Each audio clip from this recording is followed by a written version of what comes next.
Hello, this is David Rovics hosting another live stream broadcast, which is appearing on the Facebook pages of Popular Resistance, Cable Community Radio, and various other platforms. Since the pandemic hit and I had to stop touring, I've taken to interviewing people of interest live on the internet, which as of this week is an activity I'm mainly doing on Tuesdays, as well as most Wednesdays and Fridays at 10 a.m. Pacific, noon Central, 1 p.m. Eastern, 6 p.m. in Belfast, along with various other live streaming and podcasting activities, including a concert on the last Saturday of the month, which this month will be a live streamed recording session at Big Red Studio. Every Tuesday, the broadcast has an actual producer, longtime Detroit area talk show host, and Fifth Estate magazine editorial collective member, Peter Werby. These days, Fifth Estate is a quarterly print magazine that has been published in one form or another since its founding in 1965. The summer issue is hot off the presses. My copy just arrived in the mail a few days ago.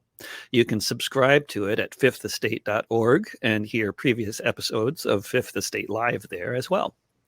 Today, for the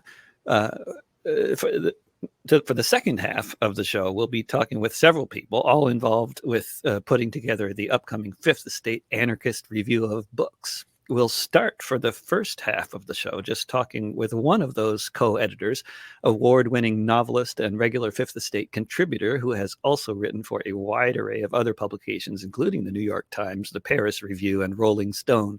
Her most recent piece, published a couple weeks ago in the Daily Beast, is a spellbinding introduction to an alternate universe titled The Anarchist Neighborhood of Athens. Cara Hoffman, welcome to Fifth Estate Live. It's great to have you with me. Great to be here, David. Thank you for having me on. So I just, that article you wrote about Exarchia in Athens is just so wonderful. And as with so many things, it just seems especially relevant today with all the efforts that are going on in various places to create autonomous zones of one form or another, generally being violently repressed, as often is the case. But I mean, I just, it sure helps to have some kind of experience with how society can be done differently, to be able to sort of have a vision for doing that elsewhere, huh? What was it that you lived there for quite a while in Exarchia? I'm living in Exarchia. Or you live there now? Yeah, I live there now. I'm back in the States just briefly, and we'll be going back again in October.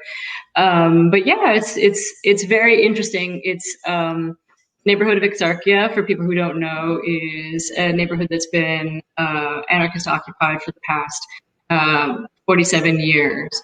And it was kind of amazing to come back to the United States at a time when there's so much, I guess we could say, civil unrest, a moment of uprising that's happening here. And I think that there are many differences between what's happening here in the U.S. and what happened in Greece in 1973 that allowed for the neighborhood to become what it was. And I think that we as people who are involved in resistance activities or involved in politics or involved in anarchism, there are a lot of lessons for us to take from what's happening continually and what's happened in Greece. Certainly, I feel like there's a big difference between Exarchia and CHOP, mostly because things structurally are different in the U.S. and in Greece politically. I mean, in Greece, in Athens, there was just we're talking about a very large neighborhood and a whole lot of different buildings with, I mean, just to paint a picture of the extent of it, which is just so far beyond anything like CHOP. Like, I mean, a hotel taken over by anarchists squatted for the purposes of housing hundreds of refugees. And that's just one of the buildings in Exarchia, right? Sure. Yeah, exactly. The neighborhood has a whole bunch of solidarity houses and squats, places that people have, abandoned buildings that people have taken over that offer support for refugees and migrants and people who are homeless and people who want to live in a different way. So, and that's been a long process. You know, in the 70s and 80s, there were 10,000 anarchists who were living in this one neighborhood, and it's about the size of Alphabet City in New York City. And so, and it's been autonomous and self-directed for a long time. That doesn't mean that there aren't moments where the police come in or where there aren't skirmishes with the police. It's just that they are able to maintain. They're able to maintain. Frankly, I mean, the place has. You know, shops and restaurants and pay what you can cafes, and it's kind of an amazing public art and like a boom of you know, music and art and things like that happen that sort of kept the neighborhood you know, culturally unified. And I think also it's you know, we see with I mean, like I was very excited actually, of course we all were, when we were seeing things like, you know, autonomous zones arise in different places in the U.S. And I think that I'm not sure exactly. Well, I have different theories as to why it's not as simple to just declare a place an autonomous zone and keep things going here. COP closed down relatively quickly and violently. And so I think part of what is interesting about the situation in Exarchia is that things are structurally set up in Greece in such a tremendously different way than they are here. I mean, for example, like even now, New Democracy, the government run by Mitsotakis now in Greece, is always referred to as the right-wing government. But if we look at the actual policies of that government, they're far, far to the left of anything that we experience here, right? So right and left have different meanings in the European context. I mean, a right-wing party in Europe still believes in universal health care for all their citizens, right? Yeah, absolutely. So you have a right-wing government that may be doing, there is without a doubt crackdowns. There are without a doubt things going on to evacuate the squats and try to evacuate the squats. But the government itself is not as authoritarian as the U.S. government right now. And in Exarchia, one of the things that I think is particularly notable in the context of a lot of the discussion that's going on now in the U.S. is when you mentioned, I mean, it wasn't a totally police-free zone. I mean, it was in the sense like that if police came in, it was basically to cause chaos. And right, I mean, it wasn't like they were enforcing laws in the sense that they would be doing that in a more normal neighborhood. I mean, in a sense, it was kind of a police-free zone. Would you say? I'm not sure I understand. When the police come into Exarchia, I think that they, in their minds, have reasons to be coming into Exarchia. They just are pretty rapidly pushed out again. That there's a high level of organization, I think, and also just a high level of willingness. You know, people willing to fight the police and to, you know, throw tear gas back at the police and to do all the things that we're seeing right now in the U.S. I don't want to say that that's not happening here, because we are seeing it in Portland. We are seeing it in Seattle. We did see it in Seattle. Those things are happening. But for the people who are like, for the more like, just like, especially like the suburban types who are worried about the whole concept of not having a police department. I know that there might not be a lot of them viewing this particular interview. However, just in case there are some, you know, what would you say to them, like in terms of having lived in a place where you don't have you know, police enforcing laws in that you know, in the sense that the suburbanites are you know, hoping to have the police available to call when they need help. You know what I mean? Well, you know, I think very few people have an experience of living in places in a place that is self-directed, or experiencing even in a small, like I think about Hakim Bey, who coined the phrase temporary autonomous zone. And so we think about what is it to be autonomous? What is it to have something, even if it's small? I think he uses like the smallest form of it as like the dinner party, where people are not having there's no hierarchy going on. And what does that feel like? And I don't think very many people anywhere really have the experience of living in a place that's not hierarchical, where they're not going to appeal to some authority to have something resolved for them. And I think when you're living in anarchist spaces, the idea is that we are all responsible for what goes on there. We are all infinitely responsible for one another and for what goes on there. So if we have a problem with homelessness, if we have a problem with people who don't have access to food, if we have those kinds of problems, those are things that we need to resolve, right? So in Exarchia, I live next to a squat that actually it ended up being evacuated, but they had free showers and free laundry every Sunday. So everybody could come there and they could do their laundry, or they could take a shower, they could use the water, they could do whatever they wanted to do. And you have, and then you have other groups and other solidarity houses that take care of different aspects, like feeding people, housing people, letting people use whatever facilities they need to use, educating people, language classes, music classes, all kinds of different classes like that. And then medical like collectives, people taking care of those things for one another. And that is because people in the community took responsibility to do those things. And we see these things in the United States, certainly, right? I mean, I think we can actually look to, that we don't often agree with them, we can look to how the Christian right, frankly, often really engages very well in taking care of people in their communities, right? Mm-hmm. Like you have different sort of charitable organizations, or even things that they wouldn't necessarily want to talk about being horizontally organized, that they actually do function that way. And certainly there's a lot of that going on in Exarchia. And I think it might sound utopian, but I think really when you get down to it, it's just a matter of a lot of hard work and people who decided that they're going to do that work because it's fulfilling for them. Yeah.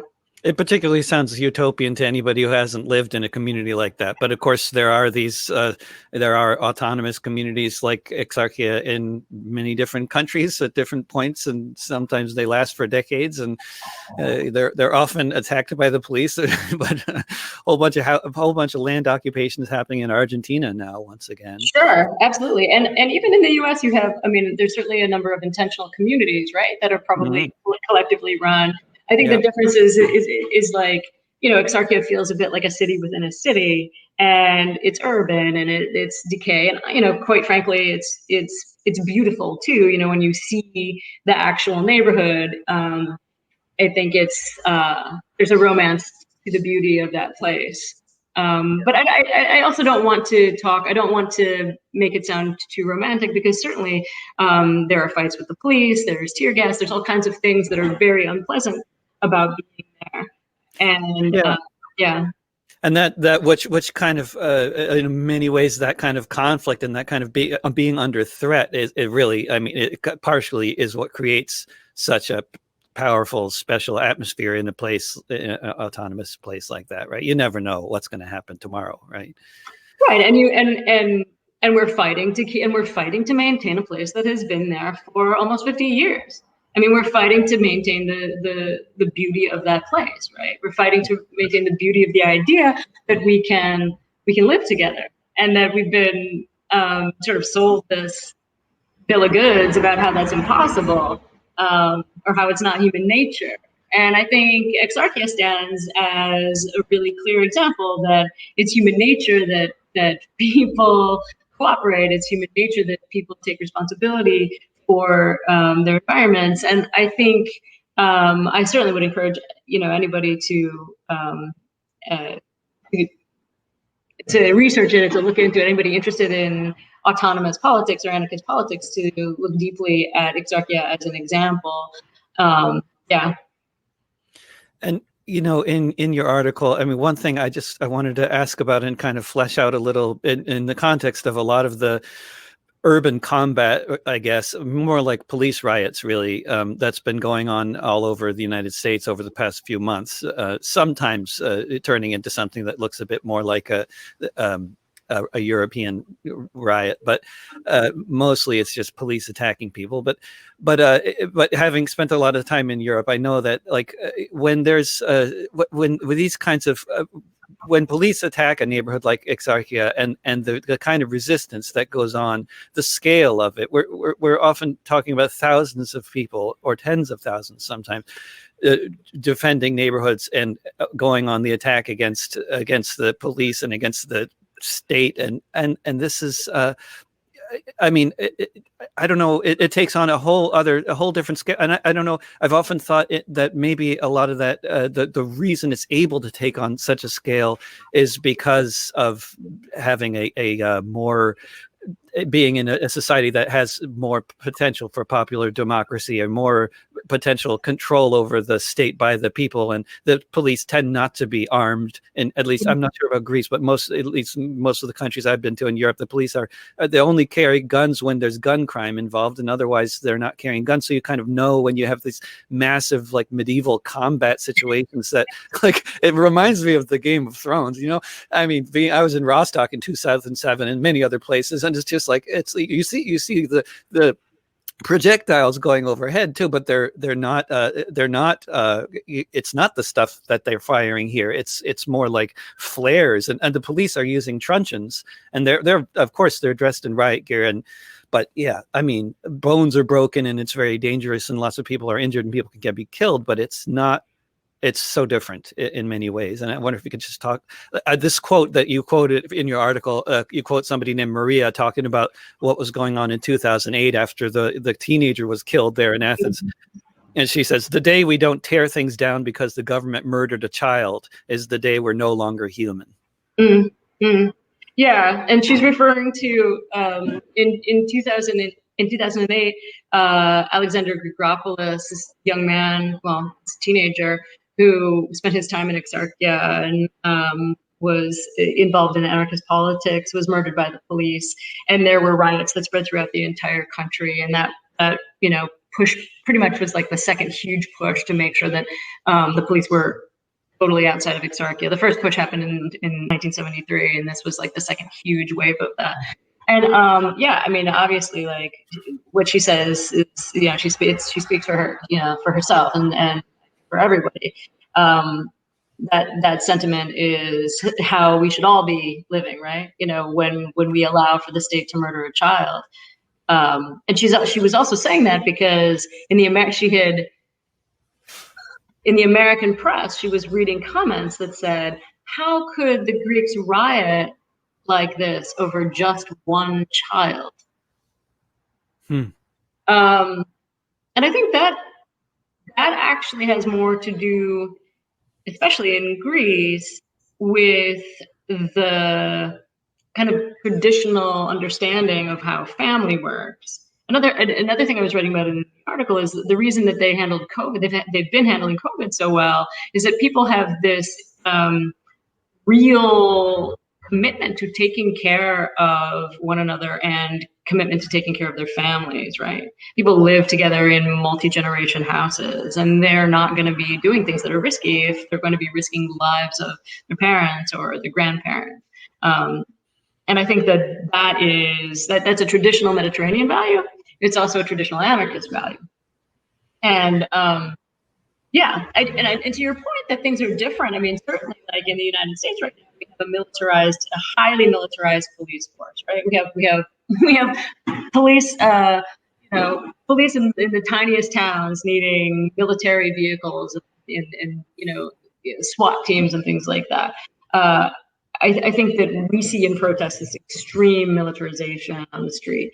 It's not that you don't see police with guns in Exarchia. It's not that you don't see them using tear gas or doing things that are violent, really violent. It's just that the level of violence in the United States is higher, right? The level of the acceptance that we have that things are going to get violent, the acceptance that we have that disobey a cop, you could end up dead. That's really a part of our psyche. That's really a part of our understanding, and it's an accurate part of our understanding of how our police, our police, our National Guard, how they work, right? And in Greece, the initial uprising that created Exarchia basically was the military going in and murdering people in the Polytechnic Institute. And so that was what put things, that was what created this revolutionary moment that put things into motion.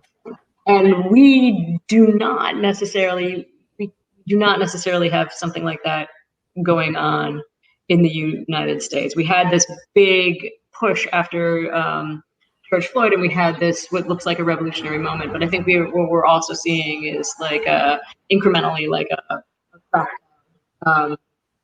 that is coming in waves, really. You're breaking up just a bit. Incrementally, a crackdown, did you say? Yes, I, in the U.S., I'm thinking, like after George, we saw this sort of revolutionary movement with Floyd, but we also saw a pretty immediate kind of crackdown. And we can talk about what we think is coming next, but I think it's really hard to predict. It's a really volatile moment here. Right. It's a terrible thing, that kind of asking such a question. I mean, I always ask my guests near the end of interviews, usually, if they have predictions for the next few weeks or the next few months. But it's a terrible question because, it gets people talking and usually ends up with interesting comments. But there's such a vast number of possible factors, right? It's so hard to even predict tomorrow with all that's happening every hour. Yes. I would say that the political situation and COVID have certainly made me a lot less likely to offer any kind of projection about what we're going to even be seeing next month. I mean, that and we're living in this crucible, right? We've got climate change and we've got political change and unrest, and we have these police crackdowns, and we have a police force that's largely sympathetic to, if not connected to white supremacist gangs. I mean, it's really, things are not I don't feel like anything's like stable enough for us to make any prediction here. No. One of the things I read, I think it was in 2012, when Golden Dawn in Greece was polling at around 7%, I think. But as I read at the time, when people vote in Greece, they vote according to their workplaces rather than their residences, and so it became common knowledge at that time that the police were voting about 50% for the fascist party. And that was very interesting, but generally, and I mean, which it seems like that tells you a lot, I think, about the mentality of cops generally and who joins police forces in a lot of countries, not just Greece, right? I think it's like it's a bit of an indication there, which we don't generally get in a lot of, I don't know how often we get things broken down statistically so simply, like half of them vote for the fascists, but But it seems like in Europe, one of the things that happens is there's historically, with more of a stronger left that has managed to create multi-party democracies, as flawed as they are. It seems like, having spent a lot of time there, it seems like it's important to note how much better things are in so many ways in the multi-party democracies that compared to our two-party duopoly state. Absolutely. The idea of having this sort of ridiculous like false binary that we choose from every 4 years. It seems just so silly when you look at how other, other Western democracies are doing things. And I mean, I'm not, I don't want to skip the stage radio. I'm not going to start talking about electoral politics here. But there are differences. I mean, I think as an anarchist, I still feel like it's really important to note these differences. Capitalism isn't necessarily the same everywhere, Absolutely. And also, I think the more that we have the system where it's like, oh, it's going to be a really close election. It's going to be so close. We won't be able to call it. We won't figure out what's going on forever. And, we have, party A or party B, and, there's this idea. I mean, there's this idea that every democracy is going to eventually necessitate a Holocaust. Every democracy like the kind that we have. I think it's I'm thinking of like Giorgio Agamben. I'm thinking about reading texts like that been thinking very seriously about what does it mean? Like, what kind of system is this actually? When we have only these two products represented, essentially. Yeah. But then in Greece, you had a movement I mean, kind of coming out of the movements around the financial crisis and everything. There was a third party rose to power, and then what happened to them? I mean, before we move on to stage 2 of the program, do you have any? I know that you touched on this in your article as well, but I mean, just briefly. But what happened to Syriza? There was a lot of people had a lot of hope. I mean, the Syriza party is traditionally, I mean, like it's considered. I mean, it's largely considered sympathetic with anarchists, a party that was sympathetic to the anarchist socialist party, and that was, many people believe that Exarchia was really left alone, and the people, of course, who are opposed to the idea of Exarchia believe that Exarchia was sort of encouraged to exist or indulged by the fact that Syriza, by the Syriza government, or that, you know, people who family members of Syriza government were anarchists, and so that was why the anarchist stronghold was left alone. But I think that more and more, I mean, you know, so it was in July they were voted out, and the new government is.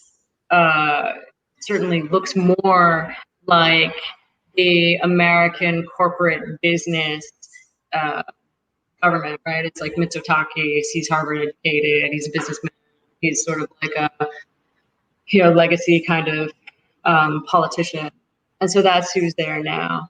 And I mean, it's infinite. I really would encourage. I would encourage everybody to, you know, to read the Daily Beast article and to look more. You know, it's more than I can actually say right now on the show, but to read the article and to also, you know, to look into Exarchia if you're interested. These are things that we should definitely be looking at. And I do want to say again that the New Democracy, even though it certainly is, it's awful, right? Like, it's awful that New Democracy won. I'm really upset about it. However, it's absolutely nothing like even Biden winning in the U.S. And that's right. really important for people to understand. Nothing like it. Like even the right wing. I mean, that's putting the things into context. I always like to mention like that even the most right wing government in all of Europe, nobody spends more than 2.5% of their national budget on the military. Yeah. Right? And if anybody suggested, I think we should cut all the social services and spend half our money on the military like the U.S. does, they'd never get voted back into power. Yeah, and healthcare. I mean, I think healthcare is what it really is that people aren't held in kind of a hostage situation like they are in the U.S., right? Where you know, your healthcare, all the things that the government here is supposed to be providing for you, they're not, right? I mean, the purpose of a government, right? One would think is to be protected, and if that's not happening, why would you be loyal to it? Why would you pay attention to any of the laws? What would you do? Would you have anything to do with it? You know, you're not getting health care. You don't have, you know, a pension guarantee. You're, you know. But that's another difference between Europe and the U.S. is people in Europe kind of like, they don't mind filing filing papers with bureaucracies because it usually means they're going to get something you know, out of it. You know, it's not like you're just some black hole of like, yeah. Sure, and the quality of the health. I can say definitively, for having lived there for a while now, the quality in the healthcare is night and day to what it is here, and the quality of life, the food. I mean, we could go on and on and on with like the different ways that the American government is destroying people's lives, and not creating any kind of no. We just spend money on destruction. Yeah. But so it's sort of awkwardly moving on to the second half. Like I don't know how to make transitions. I don't have no experience with transit. At least as a performer, you finish the song, they applaud, and then it's easy, you know. But it's not so awkward, David, because we're going to be talking to Eli Arbor, who's in Rochester right now. Yeah. Yeah, And absolutely. so, I mean, he's Shall we actually, just bring on our other guests and introduce them as we go? sure, You're all co-editors of the Fifth Estate Anarchist Review of Books, and I was gonna ask you all if you've read any good books lately. But can we actually first maybe talk about what's been going on in Rochester? Eli Arbor, you're a wonderful hip hop artist and writer in Rochester. Although you actually live in Austin these days, but you're back in Rochester serendipitously at this very moment. And Carrie Laben, you're a award-winning novelist as well. We have two award-winning novelists here, and with confusingly similar names, but I'm not going to mess up anymore. And you're in Queens, New York, right now as well. And I was going to ask Cara if she could sort of co-host this segment with me, but I wonder if can we start with a little any perspective on what's been going on in Rochester for the few days. It looks a hell of a lot like Portland lately, and there's riot zones being declared every night and all that. So it's been interesting because there's the sort of overarching media narrative, and I guess this happens with any kind of situation, is there's a lot of context that's missing from it, right? Basically, as a timeline, so this whole thing started in March. So March 23rd, Daniel Prude's brother came into town, or came into Rochester, and he called the police, and they did a MHA, a mental health arrest, and they all went to the hospital because he was having like a kind of a psychotic episode. So he was assessed at the hospital. They didn't assess him to be a risk, so they all went home. So later that night, or like way later that night, like around 3 a.m., the brother calls the police again because of another mental health episode. So, and he's obviously, to say calling the police is a bit of a misnomer because all 911 is the number that you call for every emergency, right? So the police show up. Daniel Prude is, most people know this, is naked in the street, having this sort of mental break, this psychotic episode. The cops, handcuff him, no problem. He's compliant, but he's obviously, escalated. And basically what happens is, this is like right at the start of COVID. So the cop puts, according to the cop, puts the hood on Daniel Prude. And then basically what happens next is the cop leverages all his body weight and pushes his head into the cement for 3 minutes while another cop is kneeling on his back. So he loses, his heartbeat stops, he goes motionless. And the video is, you can see it anywhere. It's not even, it's graphic, but I feel like every video we've seen is graphic. And I don't want to say that to discount anything, but this one's especially gratuitous because of the sound and because of how much video there is. It's almost every single cop at the scene. I think there's four or five different body cameras that are running simultaneously, and they're picking up all the audio. And the things that they're saying are they're mocking him. They're like making jokes the whole time. Like they're treating the whole situation very callously. So they're able to resuscitate him at the scene, but he's brain dead. So on March 30th, they take him off life support. And he passes. Fast forward to August 20th. No one knows about this. Like this didn't make the news in Rochester. Like no one knew about this. May 25th is when May 24th, I believe, is the day that George Floyd was killed, and that was sort of the flashpoint for all the earlier killings in the area, the Ahmaud Arbery and Breonna Taylor. And I think that was really the flashpoint. And then fast forward to August 20th, the family of Daniel Prude is finally able to get the tape because of a Freedom of Information Act request. So they're finally able to get all the body cam footage, which they released on September 2nd, which was last Wednesday. So basically the city, when that came out, everything just kind of, layers started getting pulled backwards. Like the mayor knew about it and the police chief knew about it. And all these people who were at very top levels of government were aware of what had happened and didn't tell anybody. And the family didn't even know what happened because the cops didn't tell them. The family didn't even get all that audio and all that video that wasn't part of the thing before it became public. They didn't get any of that until August 20th. So for almost 6 months, the family was in the dark about what had actually happened. They're getting whatever story they're getting they weren't out watching. They didn't see it. Whatever story they're getting is whatever the police told them, whatever the official report is.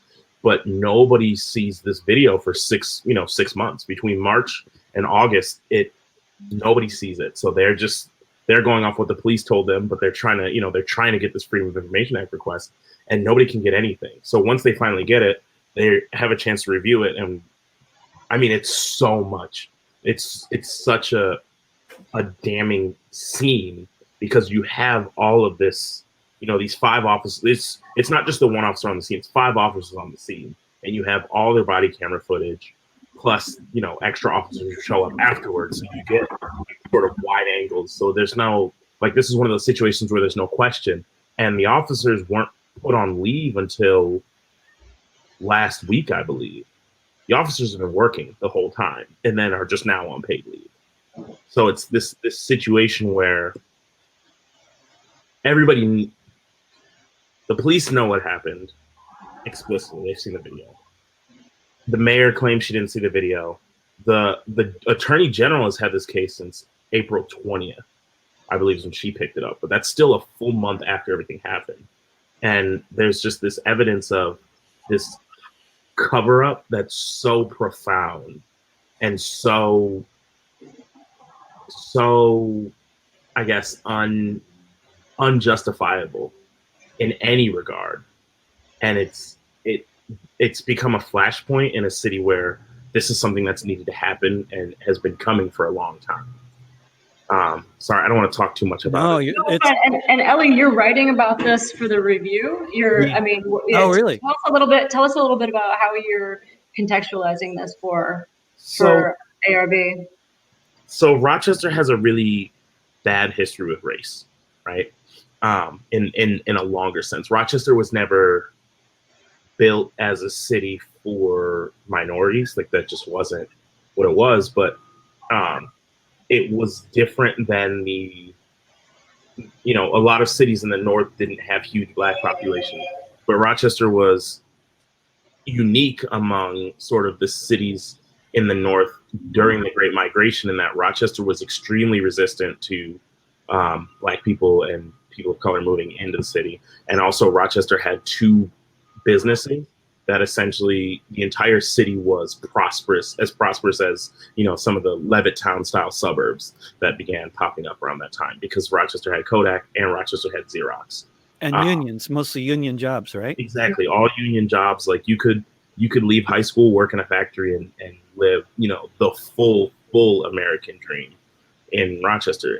But for Blacks, and mainly, especially Blacks who were coming here after during the Great Migration, they couldn't get a job anywhere. So Rochester has had these moments since, starting there was a riot in '64, and we've had, these periodic moments where, these groups have risen up, and out of these sort of flashpoints, we've made huge changes. There's an organization called FIGHT, which was the big local, the civil rights organization in Rochester. They're the ones who basically, in order to get Xerox to get Kodak to hire Black workers, they got a bunch of their white sympathizers to buy stock in Kodak. So they basically stormed and took over a Kodak shareholders meeting. And we're basically like, okay, so you're going to start hiring people of color, or we're going to come back in an hour and we're taking over this meeting. And that's what they did. And that was what really pushed Kodak not only to start hiring Black people, but Kodak specifically didn't make film that could capture darker skin until, the latter half of the 20th century. That because they didn't, wow. It was explicitly they just didn't care. And so those are the types of things that you don't really think about, but they're, as you get older and you learn more about your city and just being from a small town in general, you learn about these small changes that are woven into your own identity, but that have affected a lot of people at large, right? And Yeah. so, Yeah. Oh, go ahead. I'm sorry. Oh no, I was just going to say it's fascinating. I mean, I'm just looking forward to the piece, and looking forward to you. I mean, the continuing reporting that you're doing. It's Yeah. it's a strange time, and it's been a long time coming. The other big issue is people are extremely unsatisfied with the mayor and some decisions that she made over the summer that people, I'm not going to say whether or not they are racially motivated. A lot of people perceive them as racially motivated. They were pushed as issues of safety, but a lot of people felt as if they were much more issues of sort of community management in a more sinister sense.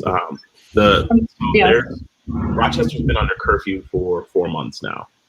So there was everybody who, a lot of that's been used to justify the police sort of sending protesters home.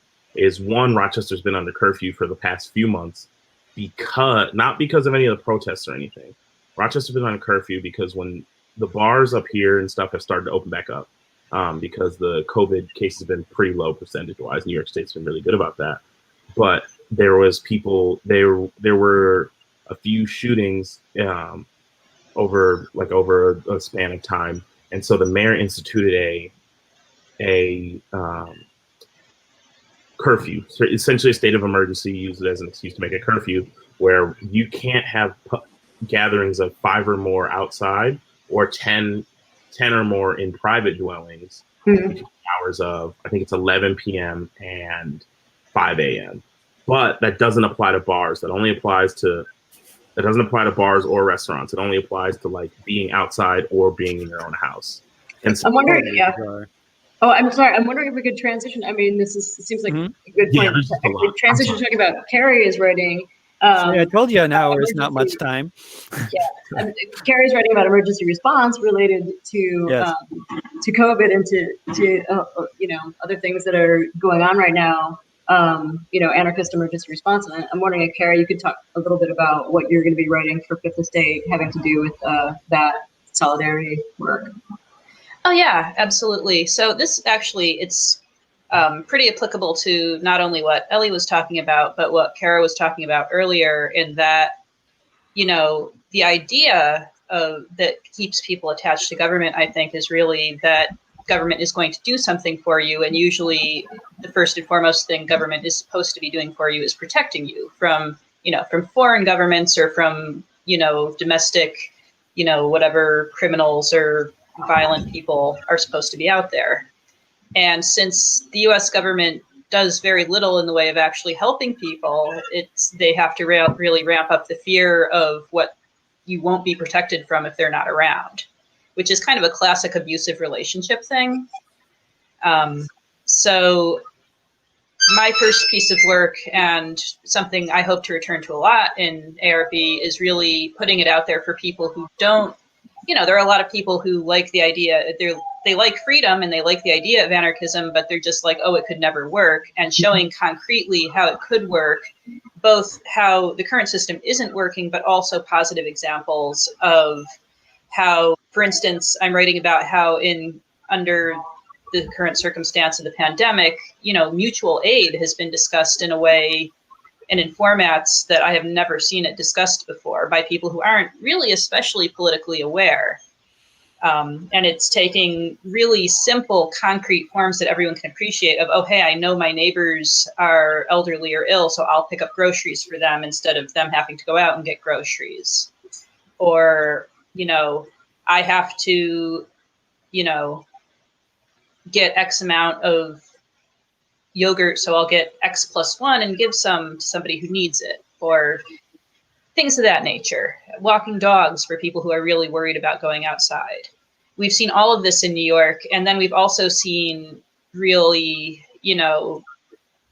kind of sneaky attempts to co-opt that into fear and onto, oh, the most important thing you can do is enforce to your neighbors that they have to comply with this and comply with that, which has resulted in, I'm just as frustrated as anyone else with the fact that people are politicizing wearing masks and things like that. But when you look at the history of using the government using the pretext of health to enforce all sorts of weird stuff, it's not surprising that this has cropped up. And there are people who have a great deal of distrust for real reasons.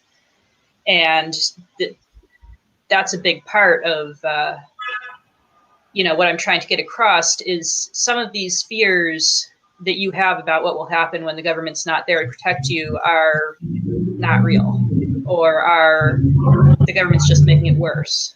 Yeah. So that's kind of what I'm trying to work on. And in a larger sense, I really see ARB as something that, like the late great Ursula Le Guin would say, is creating this sense of possibility for people. Just like the divine right of kings seemed inevitable until it wasn't, capitalism seems inevitable until it isn't. Absolutely. Yeah. So well said. So well said. I'm very excited about ARB, the Anarchist Review of Books, because I feel like there's, and we've talked about this a little bit in our collective meetings, that there's like a lot of gatekeeping about the way information, gets put out in the world, and that includes information about literature, that includes information about art, the way that we talk about it, always within a particular, I would say, like capitalist, neoliberal context. And so it's really exciting to me to be working with the two of you, as well as the rest of our collective. We have a number of really fantastic people in the collective, and just knowing that we're going to be able to have these kinds of ideas in the magazine, and that we're going to be reviewing the books that we're reviewing and looking at the things that we're looking at. I feel, I want to echo what Carrie is saying. It feels like a moment of possibility.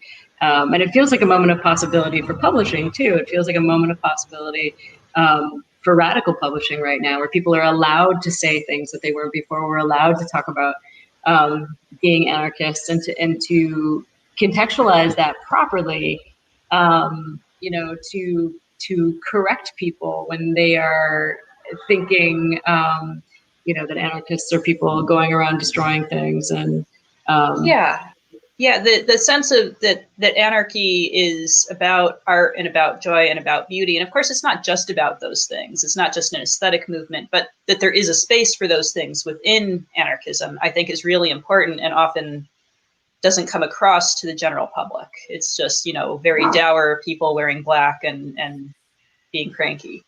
And that's not true at all. even though David's wearing all black. And tear gas does make you cranky. I've heard that sometimes they wear red and are cranky. Yeah, we can wear red and black too. Yeah, it's true. But yeah, well said. I mean, very well said, Carrie. I think it's an interesting moment where we're hearing the word anarchist. The president is saying the word anarchist. We're hearing the word anarchist tossed around an awful lot, and very, very few people seem to know exactly what that means. And I think part of the good thing about putting out this publication is being able to contextualize that and make that make sense for people.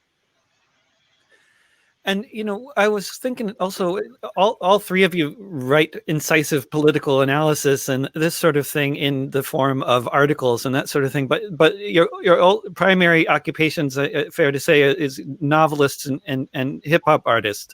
And these are all not the same form of writing as sort of incisive political analysis of the sort that you might write in the Fifth Estate. And I'm just wondering if that might be just a little bit of a topic to explore, why those avenues of expression. Well, for sure, my primary interest is in genre fiction, fantasy, horror, science fiction to some extent. And those things have always been about, showing other possibilities that are supposed to be impossible in the current world. So that's really where it all ties together for me. I want to show completely different possibilities.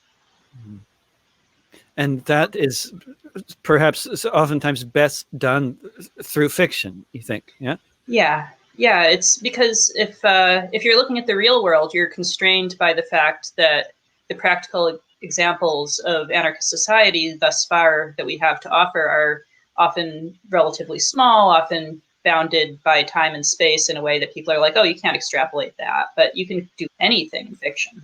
So.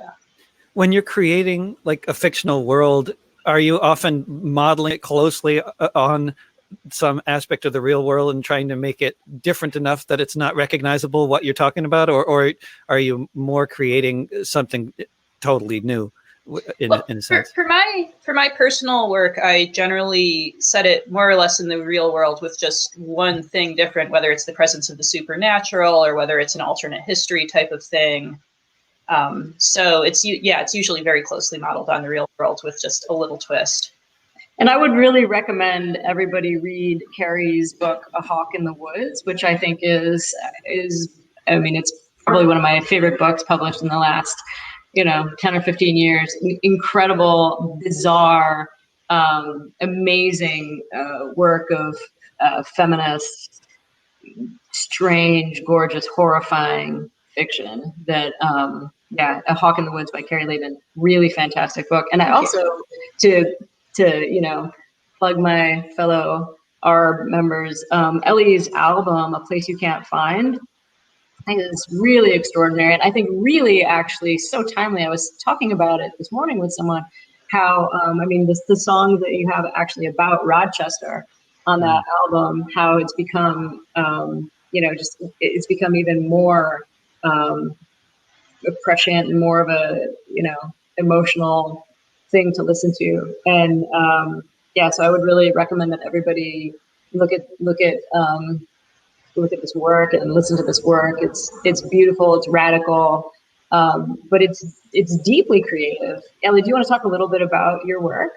Yeah, so I guess we'll start with David's question about why music. I think that there is a certain complete idea that you can get through music, in the sense of you have a word, like the word, which is the actual lyrics, and you have the emotional complement to it, which is the music itself, right? In a lot of, in music, you don't have context in the same way, I guess. Like what you're giving to a person is, and this is the same way in a lot of things that aren't just like rote political discourses, what you're giving to the person, it doesn't matter what you wanted it to be or what you thought it was. When they get it, they're going to interpret it how they can. So the best you can do is give them like a complete emotional idea. And for me, it's a lot about like humanizing topics, right? Like I don't like listening to a lot of like hyper political rap because I can pick up a book and read the same words, right? You listen to music because you want to get a different experience for humanity, but it's about like making honest examples of these things that you're talking about every day, right? Like my background is in African American studies and like art and education and linguistics, and it's like, well, I can write a song about a black veteran who comes home from World War II and still has to sit at the back of a bus, and you're getting the exact same amount of information, but one, you can see a person as opposed to just the numbers that are often just kind of thrown at racism or at these ideas. I think we're all dealing in our creative work anyway, with the idea of creating spaces for empathy, right? Creating spaces for, to relate to feel empathy. Yeah. And telling one story, it's so powerful, and people can relate to a human life so much more easily than they can relate to like a community or like a city or exactly. Something much bigger. Yeah. And that's the reason, any of us that's the reason people do, interviews. Nobody, the news would be super boring if everything was just based on polls. It's like, how do you guys feel about this? And it's like 80% of people say no. And it's, like statistics are great, but I think one of the things that gets lost, especially, I only have like understanding of things from an American context, but especially in a lot of like national news, and just the fact that we are technically a republic of all these different states that have all these ideas, is what gets lost is the human factor of it, right? People can easily say, this many people voted for Trump, or this many people attended a Biden rally, or this many people were at a Yankees game, but that doesn't mean anything. And it dehumanizes all of us. And I think what's important in art is to remind people that every number has a unique life behind it, right?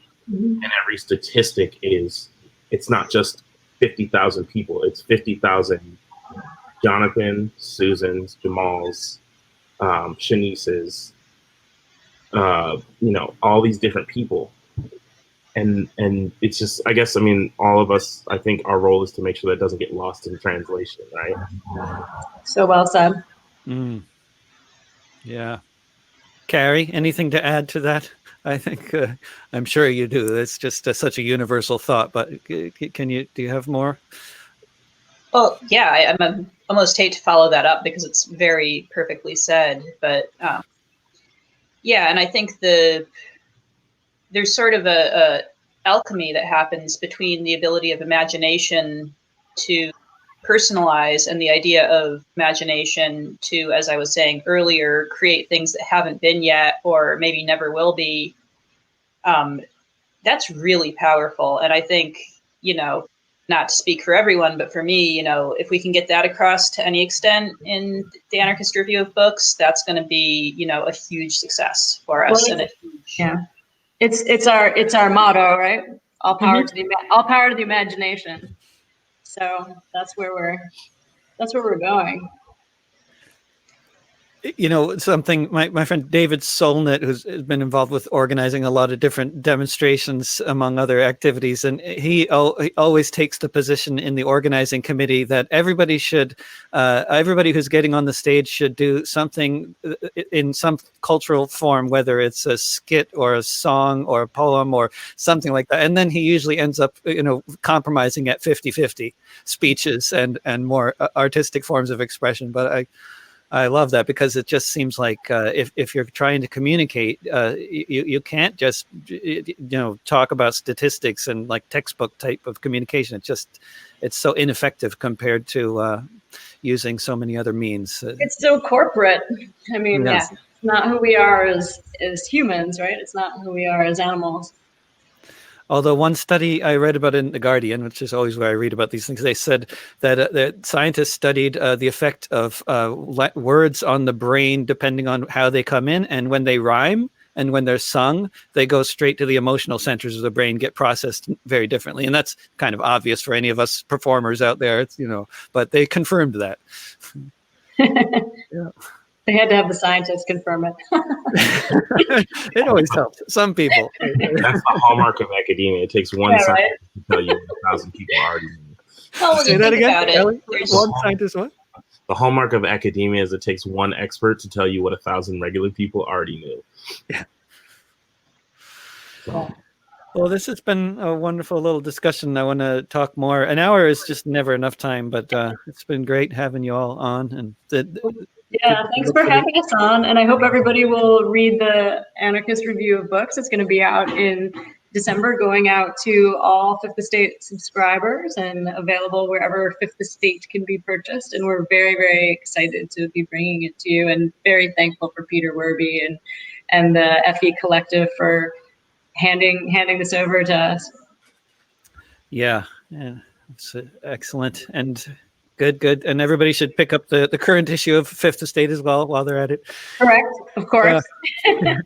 Okay, I'll talk to you all again. Thanks again. All right, thank you. And thank you all for tuning in to another edition of Fifth Estate Live, which you can hear every Tuesday at 10 a.m. Pacific, noon Central, 1 p.m. Eastern, 6 p.m. GMT on the Facebook pages of Popular Resistance, Cable Community Radio, and elsewhere. You'll find all the Fifth Estate Live episodes at fifthestate.org, where you can also subscribe to the physical magazine. You can find these interviews and my other interviews archived in various places in the Discussions with David playlist at youtube.com/drovix, and in audio form at soundcloud.com/davidrovix, at patreon.com/davidrovix, where you can also support my broadcasting efforts and check out lots of other content, or if you look for This Week with David Rovix on any podcasting platform. Those of you who tune in to my live stream programs via the Facebook page of Popular Resistance may already be aware that co-founder of Popular Resistance, longtime organizer, lawyer, podcaster, and visionary Kevin Zeese died suddenly at home early in the morning on September 5th. There will be a memorial for Kevin that you can view on the Facebook page of Popular Resistance on September 19th, and you can read more about that there as well. If you're somewhere in the region of Portland, Oregon, please go to artistsforrentcontrol.org and sign up for text notifications to be part of Portland Emergency Eviction Response to help us mobilize against the coming waves of evictions. Remember, don't pay the rent and don't be afraid of your neighbors. Mutual aid will get us through. See you soon. Bye for now.